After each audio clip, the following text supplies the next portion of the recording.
દાહોદ જિલ્લાના લીંબડી ગામે આદિવાસી તેમજ આમ આદમી પાર્ટી કોંગ્રેસ મળીને બોગસ ટોલ નાકું છે તેના માટે લડત આપી રહ્યા છે। આદિવાસી વિસ્તારમાં ટેક્સ વસૂલ ના કરી શકે અને દાહોદ જિલ્લાના તમામને ટોલમાંથી મુક્તિ આપો તેવી માંગ કરી ધરણા પર બેઠા હતા। એવામાં આગેવાનોએ પોલીસ દ્વારા બળજબરી કરી અને નરેશ બારિયા, પ્રવીણ પારગી, સુભાષ જેવા અનેક કાર્યકરોને જેલમાં નાખવામાં આવતા જાલોદ તાલુકાના અને સિગવડ તાલુકાના, લીમખેડા તાલુકાના તમામ આદિવાસીમાં ભારે રોષ જોવા મળ્યો હતો અને આખા દાહોદ જિલ્લામાં થી લોકોને જેલમાં નાખતા હજારોને ભીડ આવી ગઈ હતી અને ટોલ નાકું બોગસ છે તેવા નારા લગાવ્યા હતા। એવા સુરેશ મકવાણા, ગુજરાત બ્યુરો ચીફ સાથે પંકજ ડાયરા। જય સંવિધાન। આજે 7મો દિવસ એટલે કે 6ઠો દિવસ ને ગઈકાલે અમને આશ્વાસન આપવામાં આવ્યું કે 12 કલાક પછી તમને ડોક્યુમેન્ટ આપીશું। તો ત્યાંના જે ટોલના જે હાઈવે ઓથોરિટી ન આવ્યા એટલે અમને થોડીક એવું લાગ્યું કે હવે આ કંઈક ભૂલમાં છે। આ ટોલ જે ગેરકાયદેસર એવું એટલે કે એને અન્યાય કરતો ટોલ છે, કેમ કે 3 જગ્યાએ 6 લાઈન હોય, 4 લાઈન પર હોય, પણ આ 2 લાઈન પર આ ટોલ નાકું છે અને એ રાજસ્થાનનું છે। એટલે અમે બેઠા હતા અને ન આવી શક્યા એટલે અમે થોડુંક થોડુંક બોલાવવા માટે બેઠા એટલે પોલીસને અમને ડિટેન કર્યા હતા, બેહાડવામાં આવ્યા અને બેસાડીને અમને ત્યાં જે પોલીસને જે વર્તુળ કર્યું એ થોડું ખરાબ કર્યું છે અને અમને દુઃખી છે, પણ સાથે કંઈ વાંધો નહીં, આ પ્રક્રિયા પતી ગઈ છે અને બધા લોકોને શાંતિથી આમાં આ બાબતમાં અમારે બધાએ કાયદાકીય એવિડન્સ આપણે જોઈને આપણે બધા ચાલીશું, બરાબર ને? કાયદાકીય ચાલે, કોઈએ કોઈ શાંતિ રાખવાની છે।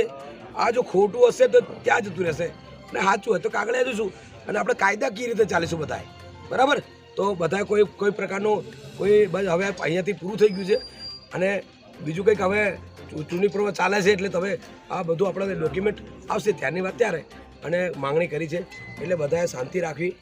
જય જોહાર, જય આદિવાસી, જય ભારત, જય સંવિધાન। મારા દાહોદ જિલ્લાના તમામ ભાઈ બહેનોને અમે એમ કહેવા માંગીએ છીએ કે જે આ લીંબડી ટોલ નાકું જે છે એ ટોલ નાકું હકીકતમાં ખોટું જ છે, પરંતુ અમે અમારા અનશન પર બેઠા હતા અને પરીક્ષાઓના હોવાના કારણે રસ્તો બંધ થાય એવી પરિસ્થિતિ હતી એટલે પોલીસ પ્રશાસને બળપૂર્વક અમને 7 જણને ઉઠાવી લેવામાં આવ્યા હતા અને અત્યારે અમે જામીન પર છૂટ્યા છે। હવે આગળની રણનીતિ અમે કાયદાકીય રીતે લડીશું। આગળની રણનીતિ અમે જે ડોક્યુમેન્ટ આપશે એ લોકો એના ડોક્યુમેન્ટના આધારે આપણા ડોક્યુમેન્ટ જોઈ અને અમે આગળની રણનીતિ બનાવીશું। ખરેખર મારા વિસ્તારના નાગરિકોને મારી અપીલ છે કે ખરેખર અમે ન્યાય માટે લડીએ છીએ, તો અમારા ન્યાયની જે લડત છે એમાં તમામ ભાઈઓને મારું 2 હાથ જોડી વિનંતી છે કે અમને સહયોગ કરે। બીજું કે સ્થાનિક લેવલના આપણા વિસ્તાર દાહોદ જિલ્લામાં 7 ધારાસભ્ય એક સાંસદ છે સાહેબ, અમે આટલા 7 દિવસથી મહેનત કરવા છતાં એ જાડા સામણાના નેતાઓ અમારા અનેક આદિવાસી ગરીબ લોકોના મદદ નથી આવ્યા। એમને મારા ભાઈઓ હાથ જોડી વિનંતી કરું છું કે આવતા ઇલેક્શનની અંદર એને ઘેર ભેગા કરો અને આપણાના લૂંટતા લોકોથી બચાવો। જય જોહાર, જય સંવિધાન, જય ભારત।